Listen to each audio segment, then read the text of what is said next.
One thing that's unique about our country is that we were the first country to try the idea of people ruling themselves. Now, this seems like second nature to us, but whenever our founders said we are not going to have any sort of hierarchy in leadership that's not elected, that's not in some way noble or viewed as royal, but instead we're going to simply live by ideas and we're going to govern ourselves by these ideas. That was unique. And sometimes I don't think we realize how unique that idea was. Because what it did was it took all people and it made us equal. Megan and I enjoy to watch shows like Downton Abbey, and there's this other show that we recently watched that's set in Europe in the time frame of, the romantic period. I don't know, right? The what? That shows the Victorian period. Okay. But anyway, what's interesting is in that show, there's like one family who's like a lord, so he's like, a nobleman. And there's another family who was a person who they're equally wealthy, but because one of them got their wealth as a hard worker who was a builder and a contractor, that person in society was looked at as less important than the man who was born into wealth and never worked. And this is the thing, like our country doesn't have that, and it never has. And I don't think we understand that because we're just so used to living in our world. But the question is, why is it that way? Why is it that our founders decided and believed that humans were equal in some sense? And if we're honest, we know that the Constitution didn't originally acknowledge all people as equal. But we've figured some of that out along the way, right? But why is it that we had these ideals that were so important that they've become central, not just in the way we think as Americans, but even the way the whole world thinks? This question, I think, is actually answered by what we look at today. So if you can take out your Bibles and turn to Mark chapter 12. We're going to be in Mark, and then we're going to be in Leviticus a little bit. So if you can take your Bibles and turn to Mark 12, it will be on the screen. But before we put it on the screen, I just want to again remind us that we're in the middle of this series of sermons that I'm calling Salemology. And it's all about our mission and purpose as a congregation. And so you've maybe heard me, and you for sure heard me say this earlier today, this statement right here.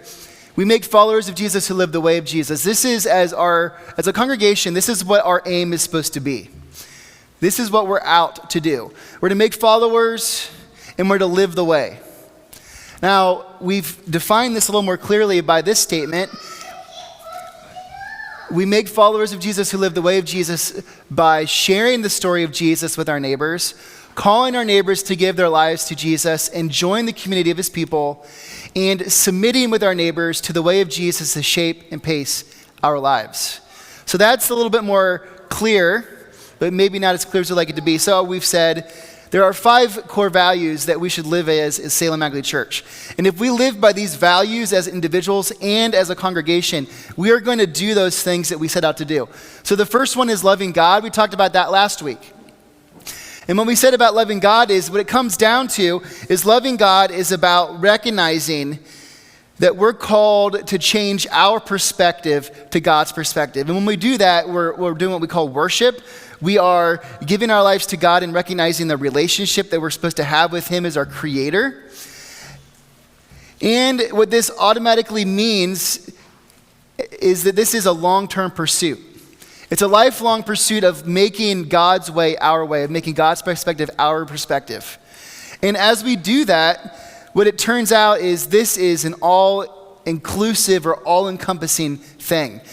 God's perspective will invade every part of our lives and transform us into the people that we are made to be, to a life that actually flourishes. So what this means is that our love for God overflows into all of the rest of our lives. It's kind of like a cup that you fill up, and then it just overflows. And then it pours into everything else around it. And that's what God's love and our love for God is supposed to do. And what this means is our perspective on God impacts how we treat other people. So then the big question becomes, well, what is it that we're supposed to do? How are we supposed to treat other people?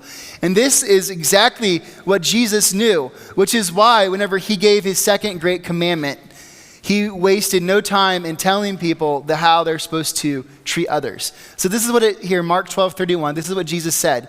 So the first commandment is love the Lord your God with your heart, soul, mind, and strength. And then the second is this, love your neighbor as yourself. Then he says there is no commandment greater than these.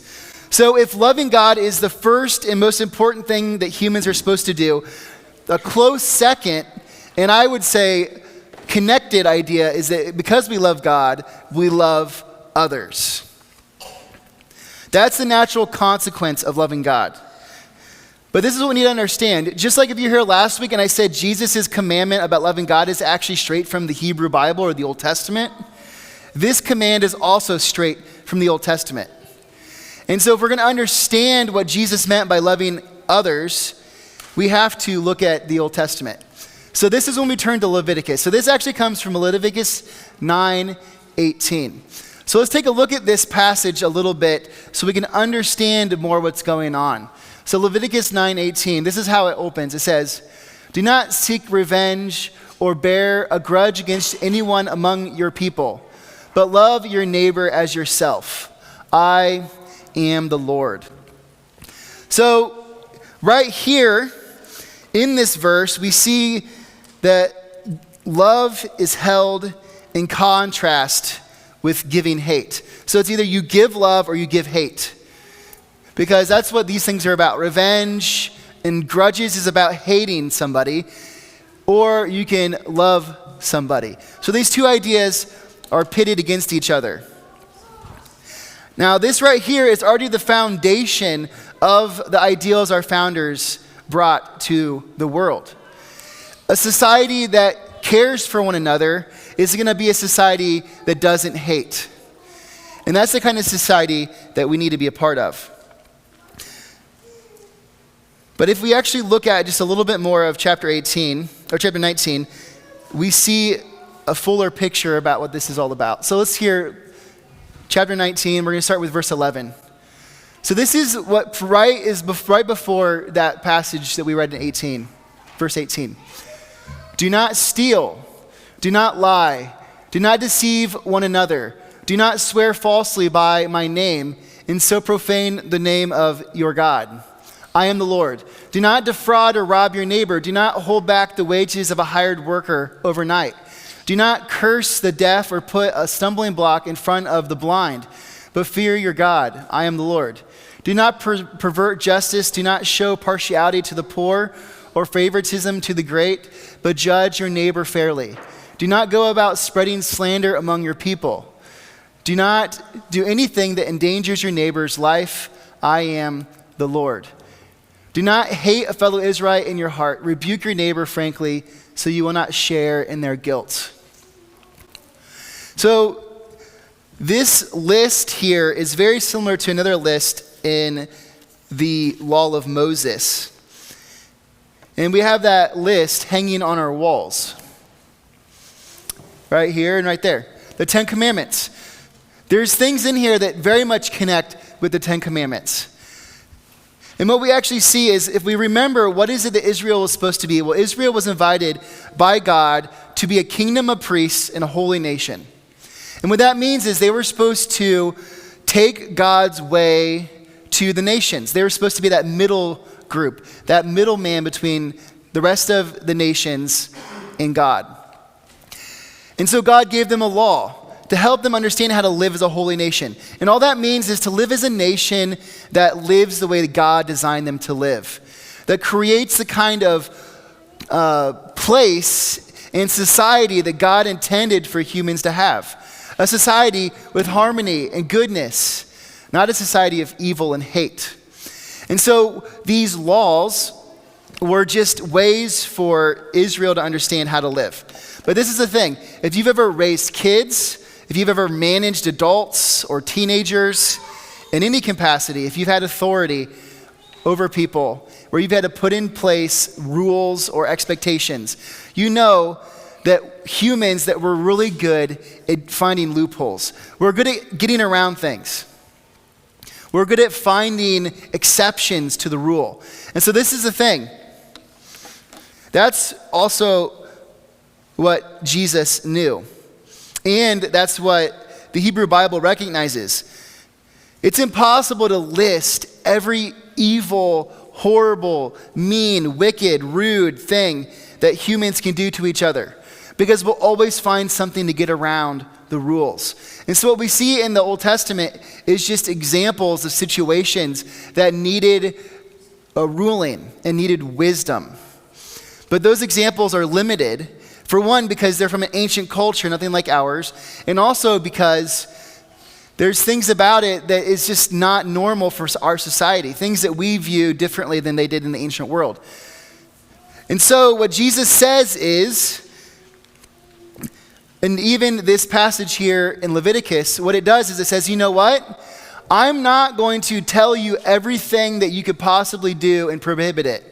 Instead, I'm going to say, love your neighbor as yourself. And if you love your neighbor, then you are going to create a society that everybody can live in and flourish. And now we have a name for this, right? It's called the Golden Rule. And this is the thing that's interesting about the Golden Rule. It's found in cultures all across the world. But as far as I know, none of those are as old as Leviticus.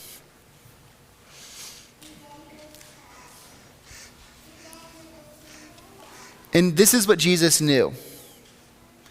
He knew that how humans treat each other is so important, and that we need to understand that it's not about prohibiting actions, but it's about enabling a certain type of action, and that's love. And so that's why Jesus says the second greatest commandment is to love your neighbor as yourself. So following Jesus isn't about following the rules. This is so important, because as humans, we can make living as a Christian about certain rules we have to keep and others that we don't have to keep. And that's called legalism. And there's some good to that, but it gets to the point where, you know, we have rules and we're like, why do we have this rule? Whenever I went to Huntington University, there was a rule that was a holdover from years and years ago that people on campus couldn't hold sponsored dances. And the reason why was because there was some place in the history of the United Brethren Church that I was a part of as a kid that dancing was so viewed negatively that you weren't supposed to do it. And so they couldn't have dances. Now, what's funny is they had this thing called the stance. And they played music, but you weren't supposed to dance. Or it wasn't a sponsored dance. And actually, they changed that rule, and Meg and I were there. But they recognized that this is a silly rule, because also, United Brethren, you used to not be able to play cards. Like, you couldn't sit down and play euchre. My family, my grandpa and his mom, who were really involved in the church I grew up in, United Brethren Church, and my great-grandpa, his name was Noah Hershey, was super involved in that church. They loved to play euchre, but technically, as members of that church, there was a time when they weren't allowed to play cards. Well, why is that? Well, we don't want people to gamble, so we're just going to tell them not to play cards. I mean, all of you can probably think about that in your own life. And this is the thing. It's not about rules. It's about wisdom and living a certain kind of life. And this is what Jesus knew. It's about being a certain type of person with a certain type of character. When we talk about character, having certain traits. And the more that we live this way, the more that we begin to see harmony, which is, remember, core value number 5, come into being. Harmony. But we can't talk about harmony until we get to that sermon. This is what we need to understand. It's not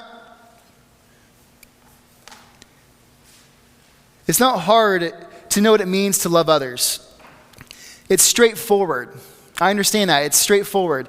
But what is hard is doing it, right? That's the hard part. But learning others is what we're called to do. But the question is, well, why? Why is loving others so important? Because don't kind people get walked all over? Aren't people who are kind the butt of every joke? Aren't they perceived as weak? Isn't it a dog-eat-dog world out there? And if we don't stand up for ourselves, that we're going to get run over. So why is it that this should be the kind of life that we're to pursue? And there's one answer to that question. One answer. It's because loving others is loving God. And that's the way God wanted and made us to be. So yes, maybe loving others means that in business, something might happen to us where we're taken advantage of. Now, I'm not telling you to be taken advantage of. I'm not telling you not to stand up for yourself. But maybe if something happens to you, the way you respond would be different because you know that loving others is loving God. If we want to love God, then we must love others. And if we want to love others, we are loving God. These two ideas are inseparable, which is why Jesus said they're the two great commandments. It's like two sides of the same coin. Loving God's one side, loving others is the second. These two commandments make life make sense. And it might not seem like it from the outside. It all comes down to loving God. And if we're going to love God, it means we're going to take his perspective and we're going to start to see the world as he sees it. And this means that we're going to see people better. We're going to understand them. We're going to begin to have compassion. We're going to have empathy for other people. And this is the kind of world that God wanted to make. A place where humans care for each other. A place where God cares for us. Where God knows us. We know him and we know one another. And we live in harmony and goodness and hope. Because the closer we get to God, the more that we're shaped into a person like him. He shapes our heart. Remember what it said in love the Lord your God with your heart, soul, mind, and strength. And remember in Deuteronomy it says, these commandments will be written on your hearts. If we write on our hearts the way of God, we will become the kind of person who lives the way of God. And the way of God is about loving others. Because the more that we live like God, the more that his will and his goodness shape our hearts and the more that we become like him. Now, Paul called this life in the Spirit. And we just read that 1 Corinthians passage. The reason Paul said that he's willing to not eat meat dedicated to idols, because even though he knows that it doesn't matter, is because he cares more about his neighbor and his fellow Christians than he does about his appetite. He says, I don't think it's wrong. But you know what? I would rather not eat in front of somebody who is going to bother than do it and bother them. Now, let me translate that to our world. One of those things I mentioned, or one of those things I haven't mentioned that was also part of the UB that I grew up in, is alcohol. So United Brethren Church, if you were a member, whenever I was a kid, you weren't supposed to drink any alcohol. Now, people my age have really pushed against this, and there's a pastor in town who I know, well, not in town, he's in Fort Wayne, who I know when he got ordained, he told the denomination, he's like, I'm drinking alcohol, I drink alcohol, I'm not going to stop. Now, he's not an alcoholic, but he enjoys drinking, a beer or a glass of wine here and there with people. And he says, I don't think it's wrong. He's like, I don't abuse it, I don't use it irresponsibly. He's like, I don't think it's wrong. Now, here's the thing. What do you think Paul says about that? Well, if I have family members who think it is wrong.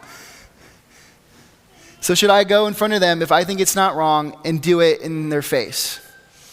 And that's what Paul says. He's like, you need to love your neighbor. That's what governs more than anything else. And we want to seek harmony and we want to seek connection in the body of Christ and in the world. So that's why we love others before ourselves.